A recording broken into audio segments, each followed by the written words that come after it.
Good afternoon and welcome to 365 Days of Amazing Stories with Theo Mayer. Here we are on day 308. It's a multiple of 7. It's week 44. 8 more weeks left, and I will have told a story every day for a year. Quite an amazing accomplishment, I think. This is a day where I'm telling some things about my life as a steward. And I'm going to share some videos that I took earlier, and they relate to growing plants and saving seeds. And when you're growing food on a piece of land that you're actually staying on, one of the amazing things that I have found is to culture your seeds. So let's say, for instance, you have arugula planted, and the arugula does quite well and goes to seed.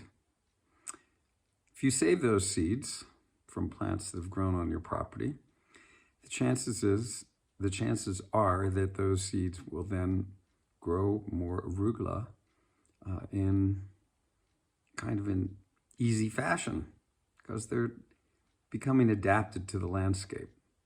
And over the years, if you keep doing that, you'll end up with a variety, subspecies, it's not really a species, but a sub-variety of arugula that thrives in your environment, which is just what I've done. I've cast arugula seeds all over my landscape and just wait for it to come up. So in the spring, I have so much arugula to eat, and it just grows up, wherever I threw that seed. And then it keeps propagating itself year after year at this point. I took a short video of a bunch of squash that I harvested from a hillside, where I just scattered squash seeds that I had saved from squash that I'd been eating the winter before. I will certainly do the same thing again. I usually just keep saving the seeds, put them in a bag, and then go into a landscape where I think they may do okay toward the end of winter, where they're going to have some water to get started. It's not going to be too cold. Days are getting longer, and those plants can then thrive. But you can do this with a lot of different varieties of plant,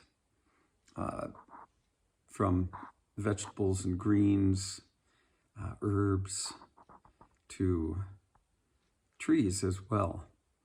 And you can scatter apricot pits, for instance, and see which ones come up, and then take those small little trees and plant them across your landscape.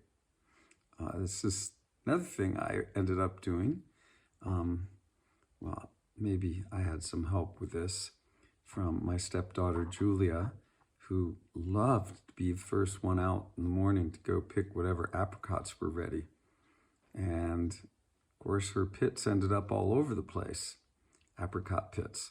And I ended up with apricot trees all over the place, many of which I have just allowed to grow.